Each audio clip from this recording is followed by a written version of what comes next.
Sir இதுல நமக்கு வர வேண்டிய சமக்ர சிக்ஷாக்கு நமக்கு வர வேண்டிய நிதி இருக்குல்ல 2500 கோடி.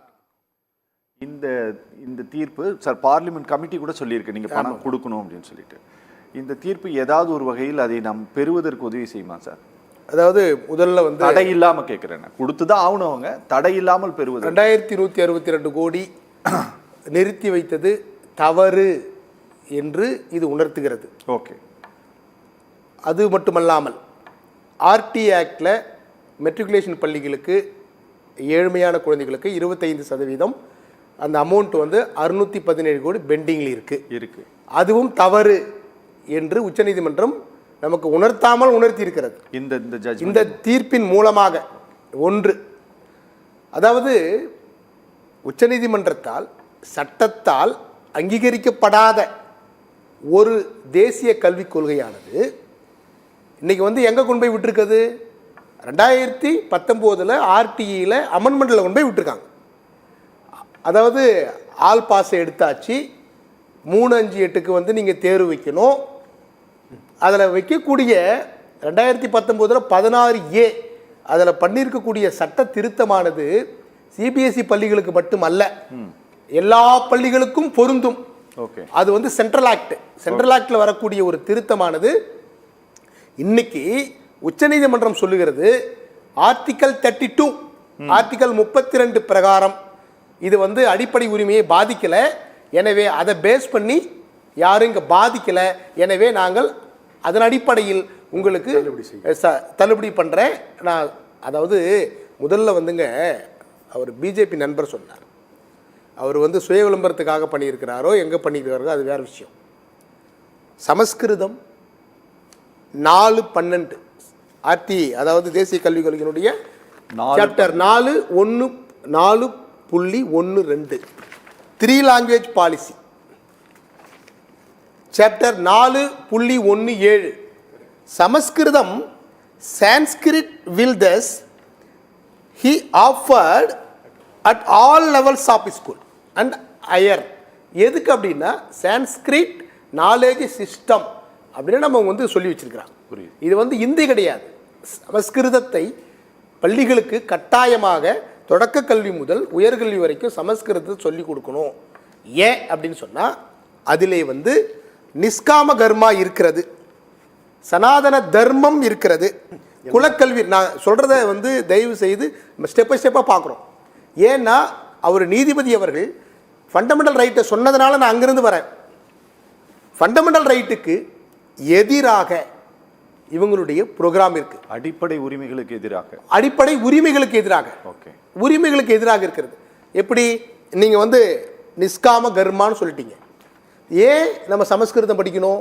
இந்தி பற்றி இதில் பேசலை, சமஸ்கிருதம் பற்றி பேசுகிறாங்க, சனாதனம் பற்றி பேசுகிறாங்க, குலக்கல்வி பற்றி பேசுகிறாங்க. இது 3 எதுக்கு எதிரானது? Fundamental duty 51A. அதுதான் அவர் சொல்லியிருக்கிறாரு. Scientific temper.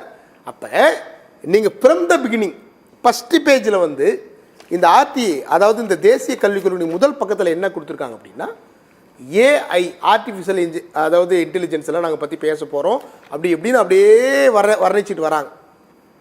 நான் என்ன கேட்குறேன், நிஷ்காம கர்மா ஆர்டிஃபிஷியல் இன்டெலிஜென்ஸுக்கு எதிரானது அப்படின்னா என்ன? செயற்கை நுண்ணறிவுனா என்ன? நுண்ணறிவுனா என்ன? நீங்க சொல்றது என்னன்னா 2020 இந்த பாலிசி அவங்க டிஃபைன் பண்ணும்போதே ஏஐ பத்தியும் பேசியிருக்காங்க. ஃபர்ஸ்ட் பேஜ்ல இருக்கு. ஓகே. அது எது பேஸ் பண்ணி எடுக்கிறாங்க அப்படின்னா SDG 4 சஸ்டைனபிள் growth 4. ஓகே. அது காட் ஒப்பந்தம் டிசம்பர் 2015 நம்முடைய பிரதமர் அவர்கள் போடப்பட்ட ஒப்பந்தம். ஓகே.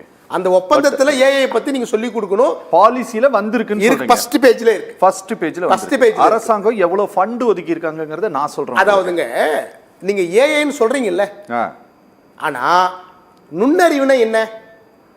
நுண்ணறிவுனா என்ன சொல்றாரு? டெர்மன் என்ன சொல்றாரு? பீன என்ன சொல்றாருன்னு சொன்னா காரண காரிய கோட்பாடு. இது 3 நீங்க சொல்றீங்க. நிஷ்காம கர்மா, சனாதனம், குலக்கல்வி, இதெல்லாம் வந்து காரணகாரிய கோட்பாட்டுக்கு உகந்ததாக இருக்கிறதா? நீங்கள் உள்ளே சொல்லக்கூடிய 4.12 4.17 இதுல என்ன நீங்க சொல்ல வர்றீங்க? நீங்க அறிவியலுக்கு புறம்பான ஒரு விஷயத்தை இங்க கொண்டு வந்துட்டு முதல் பக்கத்தில் நான் ஏஐஏ சொல்லிக் கொடுக்க போகிறேன்னு சொன்னால் முதல்ல வந்துங்க ஓகே நீங்க ஏஐ கொண்டு வர போறோங்கிறது அவங்க பாலிசில இம்ப்ளிமெண்ட் ஃபர்ஸ்ட் பேஜில் இருக்கு சார். இதை எப்போ இம்ப்ளிமெண்ட் பண்ணாங்க சார்? 22ல இதை கொண்டு வந்துட்டாங்க. ஆமாங்க கரெக்டா? ஆமாங்க 22ல. ஏன்னா நம்ம 2019ல தமிழ்நாடு அரசாங்கம் வந்து ஒரு ஜிஓ ஒன்று போட்டது சார். அந்த ஜிஓவில் ஒரு ஆர்டர் ஒன்று போட்டாங்க. அந்த ஆர்டர்லேயே பள்ளிக்கல்வித்துறை அமைச்சராக திரு செங்கோட்டையன் இருந்தாருன்னு நினைக்கிறேன். அதுலேயே வந்து இந்த பொது தேர்வு இல்லையா 5 மற்றும் 8க்கு மாணவர்களுக்கு ஆணை வெளியிடப்படுகிறது. ஜிஓ வெளியிட்டாங்க சார். ஜிஓவே வெளியிட்டாங்க 165 ஜிஓ. நான் முழுசா சொல்லிடுறேன். அதாவதுங்க நீங்க அவர் நீதிபதி சொன்னதுலேருந்து நான் வரேன். ஃபண்டமெண்டல் ரைட்டு சொன்னதுனால ஃபண்டமெண்டல் ரைட்டுக்கு இவங்க எப்படி எதிராக இருக்காங்கன்னு நான் டிஃபைன் பண்றேன். ஓகே. அதாவதுங்க நீங்க முதல்ல ஏஏன்னு சொன்னீங்க. ஆனால் உள்ள செயல்முறைக்கு வருகின்ற போது முதல்ல வந்து நுண்ணறிவை வளர்ப்பதற்கு நீங்க எதிராக இருந்து கொண்டு சயின்டிஃபிக் டெம்பருக்கு எதிராக இருந்து கொண்டு செயற்கை நுண்ணறிவு எப்படி போய் முதல்ல ஒருத்தனுக்கு செயற்கை நுண்ணறிவு எப்போ வரும்? நுண்ணறிவு இருந்தால் தான் வரும். ஓகே. இதுதான் சைக்காலஜியில் சொல்றக்கூடிய டெஃபினேஷன். நுண்ணறிவு தலையில் இருந்து பிறந்தான், இடுப்பில் இருந்து பிறந்தான், காலில் இருந்து பிறந்தான்னு நீங்க வந்து அதுதான் நம்முடைய பண்பாடு நீங்க சொல்லிட்டு ஏன்னு சொன்னா யாரை நீங்க ஏமாத்துறீங்க? ஓகே. அப்ப ஃபண்டமெண்டல் டியூட்டி 51A எதிராகவும் நீங்க வந்து ஆர்டிகல் 17 தீண்டாமையை பற்றி உங்களுக்கு எல்லாருக்கும் தெரியும். வன்கொடுமை தடுப்பு சட்டம் அதனுடைய நீட்சியாக வந்தது. நீங்கள் என்ன சொல்ல வர்றீங்க? நீங்கள் வந்து பிற்போக்கான தத்துவங்களை கொண்ட ஒரு சமஸ்கிருத மொழியை தொடக்க கல்வி முதல் உயர்கல்வி வரைக்கும் நடத்தணும்னு நீங்கள் சொல்லிட்டு தீண்டாமையை வலியுறுத்தக்கூடிய ஒரு சமஸ்கிருதத்தை நீங்கள் வலியுறுத்தி கொண்டு ஆர்டிகல் 17 ஃபண்டமெண்டல் ரைட்ஸ் அதுக்கு நேர் எதிராக நிற்கிறீங்க. ஒன்று. அப்போ ஃபண்டமெண்டல் ரைட்டை பற்றி ஒருத்தர் வழக்கு போடுறாரு. என்னென்ன ஃபண்டமெண்டல் ரைட்டுக்கு எதிராக நீங்கள் எழுப்பிய 2020 இருக்கிறது? ஓகே. 17 வகையான அரசியலமைப்பு உட்கூறுகளுக்கு எதிராக இருக்கு. ஒரு எளிமையான ஒரு சட்டம் 341 ஆர்டிக்கல் 1963 அலுவல் மொழிகள் சட்டம் வந்தது. தமிழ்நாட்டில் வந்து 1968 முதல் இருமொழி கொள்கை நம்ம கடைபிடிச்சிட்டு வர்றோம். புரியுது. நீங்க ஃபண்டமெண்டல் ரைட்டுக்கும் நீங்க எதிராக இருப்பீங்க, ஃபண்டமெண்டல் டியூட்டிக்கும் எதிராக இருப்பீங்க, சட்டத்திற்கும் எதிராக இருக்கிறீர்கள். இந்தியன் கான்ஸ்டிடியூஷன் 343 அலுவல் மொழிகள் சட்டம் 1963 பகுதி 3 என்ன சொல்கிறது? 3 என்ன சொன்னாங்க? ஒவ்வொரு மாநிலமும் உங்களுடைய தாய்மொழியை நீங்கள் ஸ்பெஷலா எடுத்துக்கலாம். ப்ரொவிஷன் பகுதி 3 கொடுக்கப்பட்டிருக்கிறது. அப்ப நீங்க போட்ட சட்டம் சென்ட்ரல் ஆக்ட் போட்ட சட்டத்தை நீங்க மீறுறீங்க. ஓகே, புரியுது. சென்ட்ரல் ஆக்ட் போட்டதை நீங்க மீறுறீங்க, ஃபண்டமெண்டல் டியூட்டியை மீறுறீங்க, ஃபண்டமெண்டல் ரைட்ஸை மீறுறீங்க. எதற்காக நீங்க ஆர்டிகல் 32 வச்சு நீங்க வழக்கு போடுறீங்க? அதனாலதான் அவர் சொல்லியிருக்கிறாரு. ஏங்க கட்டாயம் இல்லைங்க. ஓகே. இப்ப இன்னொரு நகைச்சுவை என்ன தெரியுமா? 2162 கோடி ஒன்றும் கொடுக்கவே இல்லை சமகர சிக்ஷாவுக்கு. அதே பெண்டிங்கில் இருக்கு. ஒரு வருஷம் காசு கொடுக்கல. 617 கோடி ஆர்டிக்கும் கொடுக்கல. பிஏபி அப்ரூவல் 14/4/2025 அப்ரூவல் பண்ணி வச்சிருக்கிறாங்க போன மாதம். எதுக்கு? அடுத்த கல்வியாண்டுக்கு அப்ரூவல் கொடுத்துட்டோம். 3000 கோடிக்கு அப்ரூவல் கொடுத்துட்டு பெருமையாக சைன் பண்ணிட்டீங்க எம்ஓஇல. எங்க பழைய பாக்கி நீங்க கொடுக்கலீங்க. புரியுது சார். நீங்க என்ன பண்ணி வச்சிருக்கீங்க? நாங்க வந்து எல்லா மாநிலத்துக்கும் கொடுக்குறோம். நீங்க அப்ரூவல் பண்ணிட்டு அந்த அமௌண்ட்டை ஏன் தமிழக அரசாங்கத்துக்கு நீங்க கொடுக்கல? ஓகே. அப்ப உங்களுடைய ஒவ்வொரு செயல்பாடும் சட்டத்திற்கு புறம்பானவையாக இருக்கின்றன. ஓகே ஓகே சார், முடிக்கிறேன். ஏதாவது சுருக்கமா லாங்குவேஜ் பாலிசி தவிர 10 வகையான மேலும் பாதிப்புகள் இருந்து தமிழ்நாடு தப்பிச்சது. ஓகே. என்ன தப்பிச்சது? பிரைவேடைசேஷன்ல இருந்து தப்பிச்சிச்சு.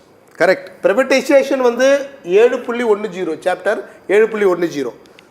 அதாவது ஸ்காலர்ஷிப் உதவித்தொகை என்பதுதான் இந்திய கல்வியினுடைய ஆன்மா என்று அழைக்கலாம். 1935 இந்திய சட்டம். அங்கிருந்து போஸ்ட் மெட்ரிக் ப்ரீ மெட்ரிக் இருக்கு. அந்த மெட்ரிக் வந்து 9வது சாப்டர்ல எடுத்துட்டாங்க. ஓகே. ஒன்று, ஆசிரியர்களுக்கு டிரான்ஸ்ஃபரே கிடையாதுன்னு சொன்னாங்க. அதுல இருந்து நம்ம தப்பிச்சோம்.